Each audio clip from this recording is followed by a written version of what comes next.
futuro di Mauro Icardi ha sempre più le sembianze di un rebus di difficile interpretazione. La certezza è una sola: l'Inter vuole e deve cederlo. Qualsiasi ragionamento su di un possibile reintegro in nero-azzurro, causato dalla difficoltà di trovare una sistemazione adeguata, si è spento nel momento in cui l'Inter ha chiuso la trattativa per avere Romelu Lukaku. A Milano, tra l'altro, salvo cambiamenti, arriverà anche Edin Dzeko, altra pedina che sbarra la strada all'attaccante argentino nella sua permanenza in nero-azzurro. In prima fila per Mauro Icardi c'è la Juventus. Il problema però sta nella richiesta dell'Inter, che per lasciarlo partire con direzione Torino vuole avere Paulo Dybala.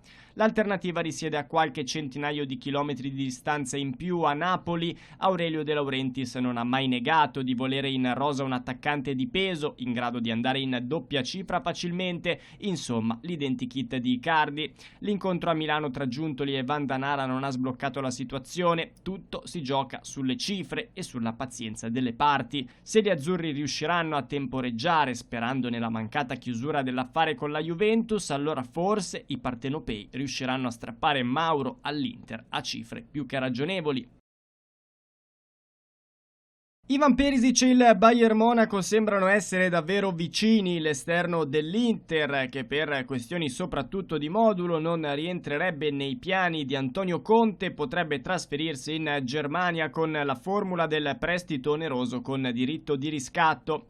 Un indizio ulteriore riguardo la sua vicinanza ai tedeschi è la non convocazione per il match di sabato contro il Valencia. Sembrava fosse a un passo da lasciare Milano già nel gennaio scorso, quando durante la sessione invernale di mercato era molto vicino al Manchester United.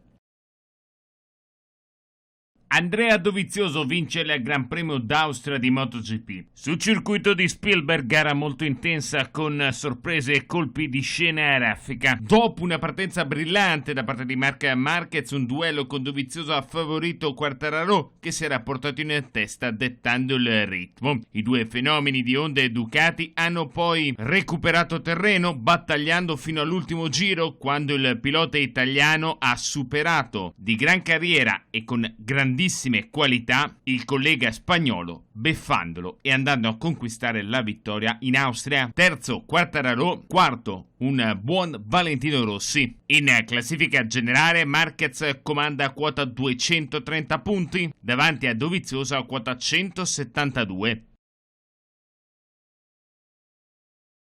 Nel caso la Mercedes non lo riconfermasse, Valtteri Bottas avrebbe già pensato ad un piano B. La scuderia tedesca infatti non sarebbe soddisfatta delle ultime prestazioni del finlandese. Il pilota ne ha parlato con il magazine Autosport. Ovviamente quando le cose vanno così, se vuoi rimanere in Formula 1 devi avere più di un'alternativa e quindi ho pensato ad alcune soluzioni. Ora devo aspettare come si evolve la situazione. Secondo Bottas, il fatto di correre sul filo, il suo contratto scadrà a fine stagione, non aiuta di certo ad andare più veloce in pista. Alcuni dicono che quando si è sotto pressione si renda di più, ma non è facile in questo sport, in cui bisogna trovare il limite, calcolare i rischi e sfruttare ogni opportunità cercando di non fare danni. Questa situazione non mi aiuta di certo, ha concluso il finlandese.